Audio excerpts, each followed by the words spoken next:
धारावाहिक रचना के पिछले भाग में आपने देखा कि हीरा अपने पति सुमेर सिंह से सीमा के शव को घर ले चलने के लिए कहती है।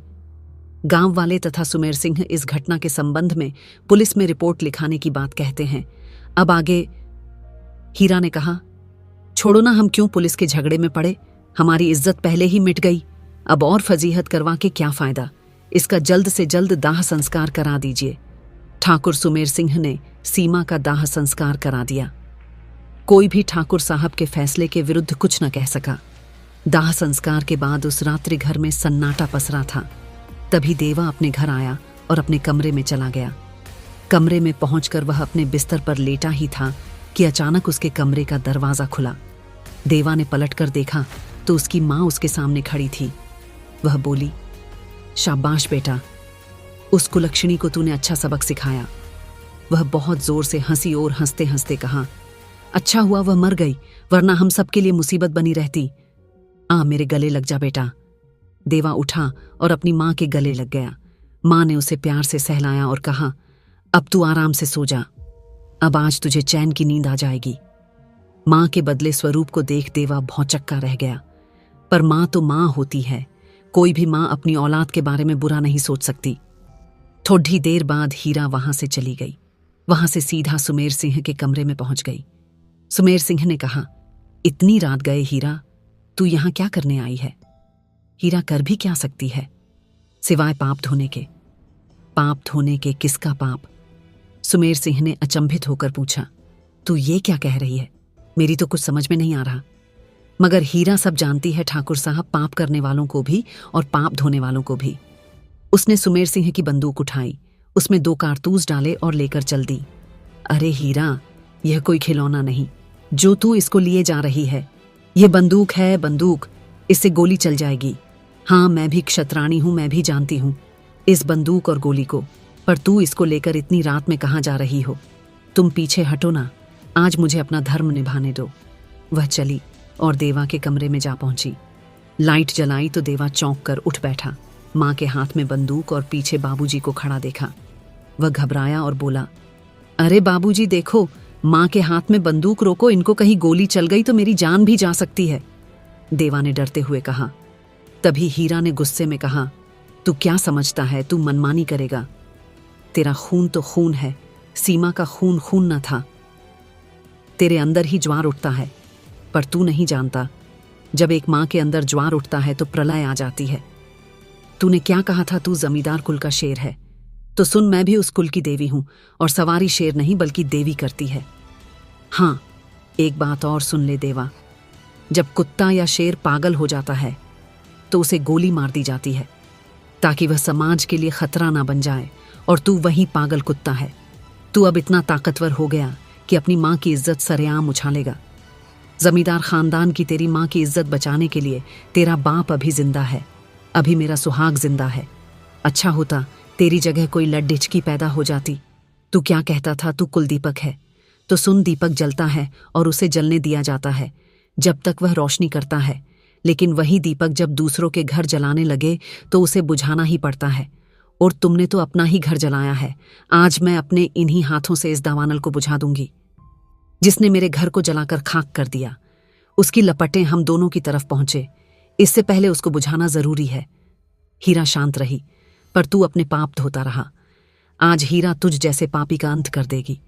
देवा कुछ बोलता उससे पहले ही उसने दोनों गोलियां देवा के सीने में दाग दी। देवा वहीं ढेर हो गया। सुमेर सिंह यह सब देखकर हतप्रभ रह गया। हीरा ने कहा, सुनो जी, अब यह पश्चाताप का नहीं, पापियों के नाश का समय है। शुरुआत मैंने अपने बेटे से कर दी है। अब यह बंदूक लो और उन पापियों को दंड दो जिन्होंने मेरी बेटी जैसी बहू की इज्जत मेरे सामने तार तार की। हीरा की बातें सुमेर सिंह समझ चुका था। वह समझ गया कि सारी वारदात हीरा के सामने देवा ने ही कराई होगी। उसने हीरा के सिर पर बड़े प्यार से हाथ रखा और कहा, हीरा, तू सचमुच महान है। एक पराई बेटी के लिए तूने अपने बेटे को दंड देने में जरा भी देरी नहीं की। करती भी कैसे, उस दिन उस नीच को छोड़ने का ही यह परिणाम निकला। कोई माँ अपने लड़के से ऐसे कुकर्म की उम्मीद नहीं करती, और उसमें तो मेरे सामने ही इतना कहते कहते उसकी आंख में आंसू आ गए। आज मैं हार गई सीमा के बापू, मेरा सब कुछ लुट गया। मैं तुम्हारी अपराधी हूं जो तुम्हें ऐसा कपूत दिया। वह उसके पैरों में गिरकर देवा के लिए माफी मांगने लगी। माहौल काफी गमगीन हो चला था। सुमेर सिंह ना तो रो पा रहा था और ना कुछ कह पा रहा था। सिर्फ अंदर ही अंदर एक अजीब सी घुटन महसूस कर रहा था। उसने हीरा को उठाकर कहा, हीरा, कसूर अकेले तेरा ही नहीं बेटा, तो मेरा भी था। अगले दिन यह उसने हीरा द्वारा बताए नामों वाले व्यक्तियों को ढूंढकर पंचायत के सम्मुख पेश करने का ऐलान किया। आज आसपास के गांव के लोगों को अपने परिवार के साथ आने का निमंत्रण सुमेर सिंह ने भेज दिया। सभी लोग हैरान थे कि आखिर किस कारण परिवार सहित पंचायत की जा रही है, पर ठाकुर साहब का हुक्म सर माथे। कोई क्या कहता, सभी लोग पंचायत के लिए एकत्र हो चुके थे। ठाकुर सुमेर सिंह ने पंचायत में सीमा के साथ होने वाले जघन्य अपराध की बात विस्तार से बताई और यह भी बताया कि इस घटना में कौन कौन लोग शामिल थे, जिन्हें जल्द से जल्द पंचायत के सामने प्रस्तुत करना है और फिर सभी के निर्णय से दंड दिया जाएगा। कुछ लोगों ने दबे स्वर में कहा, पर ठाकुर साहब, इसमें सबसे ज्यादा गलती तो आपके बेटे की है। सबसे पहले सजा तो उसे ही मिलनी चाहिए। ठाकुर साहब ने अपने शागिर्दों को अंदर से चारपाई उठाकर लाने का आदेश देते हुए कहा, आप लोग बिल्कुल ठीक कह रहे हैं। बड़ी गलती वाले को बड़ी सजा मिलनी ही चाहिए। आप लोग उस चारपाई की तरफ देखें, फिर बताएं न्याय ठीक हुआ या नहीं। सभी की निगाहें चारपाई की ओर गईं तो दांतों तले उंगली दबा ली। देवा मरा पड़ा था। घूंघट कर महिलाएं हीरा के साथ बैठी थीं। अब किसी को कुछ भी ना कहना था। वह समझ चुके थे कि बचे हुए लोगों के साथ क्या होने वाला है। ठाकुर सुमेर सिंह ने कहा, बंसी, तू अपनी लड़की की ओर देख। अगर तेरे बिटिया के साथ ऐसा हो तो तुझे कैसा लगेगा? और रामती, तू तो बाल विधवा थी, इसी गांव की बेटी थी। क्या तुझे कभी किसी ने गलत निगाह से देखा? पर आज मेरे घर से उठी चिंगारी कल आग बन जाती। यह गांव, क्षेत्र काम वासना में जलने लगता। मैंने चिंगारी दबा दी, पर अभी कुछ सुलगते अंगारे बाकी हैं। उन्हें भी बुझाना जरूरी है। ढूंढो अंगारों को, और या तो खुद बुझा दो और या पंचायत बुझा देगी। हीरा की तरह पाप को बहाना सीखो। अपने बच्चों के नाम सुनकर उनके माँ बाप का सिर पंचायत के सामने शर्म से झुक गया।